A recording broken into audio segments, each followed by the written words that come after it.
But here's Pierre Poilievre doing a little speech from the field, and it's still okay to walk in the woods in in Alberta. Alberta would be the last place on Earth that would ban hiking in the woods and try to correlate it to wildfires. But here's Pierre Poilievre.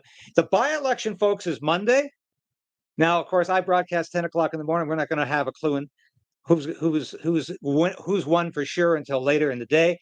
I'm going to do an evening broadcast on Monday as well, because I think this is a very important moment in history. If, of course, I think Pierre Poilievre will win this race, and I want Pierre Poilievre to win this race.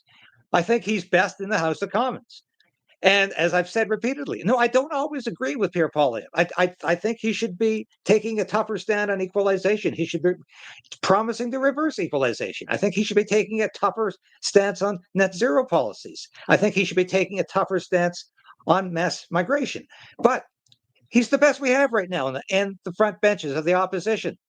And there's nobody in the Conservative Party who could realistically, in terms of being there long enough to get the support they need to be party leader, there's nobody reasonably capable of taking over from Pierre Poilievre. Pierre Poilievre is the guy. And I think generally he does a pretty good job. And here he is in his I say future constituency of Battle River Crowfoot. Well, we can start with the good news. It's been a great crop in Provost, Alberta, and right across much of the prairies.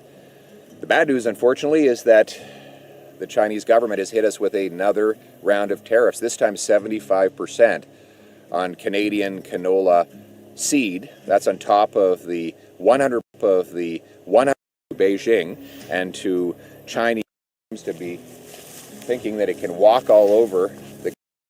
Okay, I want to say this. Why does that not get Mark Carney upset? 75% tariff on canola. That is a cash crop for most farmers in Western Canada. They can always rely on canola. I've had farmers on this show talking about this. Why is Mark Carney not upset about a 75% tariff to one of their major markets, China? Do you think Mark Carney gives a damn about Canadian farmers, especially those living in Alberta? No. Does he care about China? Yes, and he won't stand up to China. That is a fact. Under the weak leadership of this Liberal government. To add insult to injury, Mark Carney seems determined to go ahead giving a taxpayer-funded $1 billion loan to Beijing and to Chinese shipmakers to make ferries for British Columbia. That's right, the Canadian government is backing a $1 billion loan that will go to the construction of ferries for British Columbia that are made in China. So imagine the lesson that this sends to the government in Beijing, that if they attack our farmers, they get $1 billion of credit from our government. But, you know, it stacks up yet another loss that we're facing that is painful for our workers, our farmers, our businesses, since Carney was elected on the promise, by the way, that he would be a master negotiator that would negotiate wins for Canada. He said he could handle Donald Trump. Remember that one? Well, what's been the result since? One, Carney's missed 2 of his promised deadlines to get a deal with the Americans.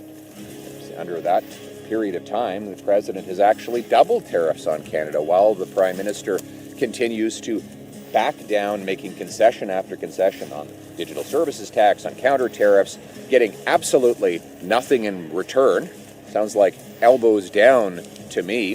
The Americans, meanwhile, are signing trade deals with Japan and Europe. They've given extensions to China and Mexico, no such extension to Canada.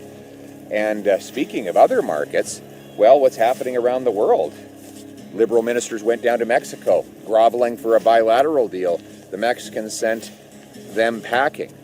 Prime Minister went and did some photo ops in Europe. But while President Trump has signed a deal with the Europeans to sell $750 billion of American energy to the European Union, the EU has promised to buy exactly 0 Canadian dollars worth of Canadian energy from our oil and gas, which is actually could be even more competitive if we had a government that would be opening up markets and allowing pipelines to get it there. In other words, Carney is losing, and the more he loses abroad, the more Canadian farmers, workers, and businesses pay here at home. But it doesn't have to be this way. Conservatives are going back to Parliament in the fall, and we're going to be fighting to put Canada first. We've got a real plan to do it. First of all, we want to cancel the $1 billion loan for the Chinese-made vessels. Let's focus on building those types of things here in Canada so we can be strong, self-reliant, and sovereign. Speaking of sovereign, we also want to pass a Canadian Sovereignty Act, which will unleash our economic independence by taking advantage of our incredible resources. That's the best thing Poilievre has come up with in years, the Canadian Sovereignty Act. Why did that not come up during the federal election? I ask you. But that I've heard so many other people tell me that. Poilievre's talking like the old Poilievre again. That's good. And the Canadian Sovereignty Act is what he should have been talking about throughout the whole federal election. Mark Carney has failed Canada in a huge way. And this is the master, as Poilievre said, the master negotiator, the guy who could handle Donald Trump, the international banker. This is a guy who can't say no to China. He's in bed with China constantly. He said nothing about this tariff. Well, disagreeable, maybe. He can't negotiate with Donald Trump. Donald Trump walks all over him. He has failed to negotiate at all through this tariff crisis. He's giving $1 billion to China for ferries that could be built in BC. This is insanity. And he has utterly failed as a prime minister, yet there is still enough confused Canadians who think he's doing a great job, thank you very much, because he just doesn't look like Justin Trudeau. He doesn't wear silly socks or indulge in childish harangues. And so Canadians think, well, he must be better than Justin. Actually, he's worse because he's smarter. But he's not using his intelligence for the benefit of Canada. He's using his intelligence to globalize Canada, to marginalize Canada, to ruin our economy further so we will be forced into the European camp and to the globalist camp. That's how Mark Carney's using his intelligence and his expertise against Canada. Don't